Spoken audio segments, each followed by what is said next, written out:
ये कहानी है एक आम मिडिल क्लास परिवार की। बचपन में अमित वो बच्चा था जिसे घर मोहल्ले में सब आइडियल सन कहते थे। पढ़ाई में होशियार, संस्कारी और अपनी माँ का लाडला। अमित ने ना तो कभी शराब पी थी, ना ही उसे कोई इंटरेस्ट था शराब पीने में। इनफैक्ट उसे शराबियों से सख्त नफरत थी। वो शराबियों को देखकर अक्सर सोचा करता कि ये कैसे पैथेटिक लोग हैं, पैसे चुराते रहते हैं, पुलिस से पिटते रहते हैं, अपने परिवार का नाम मिट्टी में मिला देते हैं। लेकिन 18 साल की उम्र पर 12th कंप्लीट करने के बाद अमित को एक अच्छे कॉलेज में एडमिशन मिल जाता है और वहां उसकी मुलाकात होती है अपने नए दोस्तों से। पहली बार अपनी जिंदगी में अमित अपने घर से दूर था, एक नए शहर में था और यहाँ कोई प्रेशर नहीं था पेरेंट्स का। और यहीं पर पीता है अमित अपनी पहली ड्रिंक, एक सेलिब्रेशन के तौर पर। बात क्या थी कि कॉलेज के पहले टेस्ट में अमित के बड़े अच्छे नंबर आए थे। उसके नए दोस्त ये देखकर उससे बड़ा इंप्रेस्ड हो गए। उसे इनवाइट करते हैं फ्राइडे नाइट को एक पार्टी के लिए, एक सेलिब्रेशन के तौर पर। यहीं से ही धीरे धीरे उसकी ओकेजनल ड्रिंकिंग शुरू हुई। रेगुलरली इन पार्टीज को अटेंड करने की वजह से उसने नए दोस्त भी बनाए, उसे एक गर्लफ्रेंड भी मिल गई। लेकिन देखते देखते ये ओकेजनल ड्रिंकिंग वीकेंड ड्रिंकिंग में बदल गई।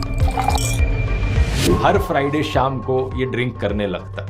उसके दोस्त उसकी ड्रिंकिंग कैपेसिटी की तारीफ करने लगे, ये देखो ये कितना पी सकता है, अरे तेरी तो एक गिलास बियर में ही हालत खराब हो जाती है, अमित को देख, अमित वोडका ऐसे पीता है जैसे कि पानी पी रहा हो। कई महीनों तक, साल भर तक ऐसा ही चलता रहा। लेकिन फिर एक दिन आता है कि अचानक से अमित की गर्लफ्रेंड उसके साथ ब्रेकअप कर लेती है। उसके दोस्त कहते हैं कोई नहीं यार, तू छोड़ उसे, चल आजा एक ड्रिंक पीते हैं इस गम को मनाने के लिए। इस उदासी की वजह से अपने गम को कम करने के लिए अमित अब हर दिन शराब पीने लगा। उसकी पढ़ाई में भी परफॉर्मेंस नीचे गिरने लगी। लेकिन एक इंटरेस्टिंग चीज अमित ने नोटिस करी, जब भी वो शराब पीता उसको अंदर से एक सुकून महसूस होता।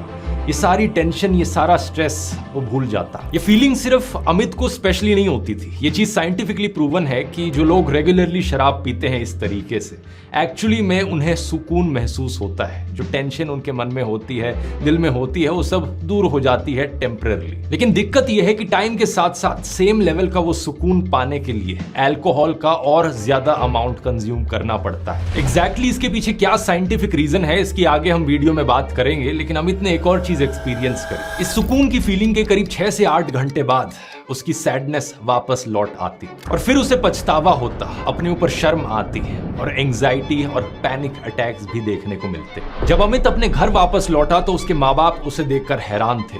आखिर उनके लाडले ने अपनी क्या हालत बना ली थी। उसकी माँ ने हर कोशिश करी, मंदिर, तीर्थ यात्रा, साइकियाट्रिस्ट, यहाँ तक कि अमित को घोड़े का यूरिन भी पिलाया गया जिससे उसका एडिक्शन छूट सके, पर कुछ काम नहीं आया। टाइम के साथ साथ किसी और पक्के शराबी की तरह अमित ज्यादा शॉर्ट टेम्पर्ड भी होता जा रहा था। उसे छोटी छोटी बातों पर बहुत ज्यादा गुस्सा आने लगा था। कुछ समय बाद अमित की शादी होती है, अरेंज्ड मैरिज करवाई जाती है। लेकिन शादी के 2 दिन के अंदर ही उसकी पत्नी को पता चल जाता है कि अमित कितना बड़ा शराबी है। उसकी पत्नी और उसकी माँ ने पूरी कोशिश करी उसे सुधारने की, लेकिन कुछ काम नहीं आया। और फिर एक दिन अमित का झगड़ा होता है अपनी पत्नी के साथ और इस झगड़े में वो गुस्से में आकर अपनी पत्नी पर हाथ उठाता है और घर में टीवी तोड़ देता है। अगली सुबह जब वो अपने हैंगओवर में उठा तो उसे देखने को मिलता है कि उसकी माँ और पत्नी सामान पैक कर रही थी। उसकी माँ सीधा उसे कहती है, मैं अपनी बहू के साथ नौकरानी बन जाऊंगी पर तेरे साथ नहीं रहूंगी।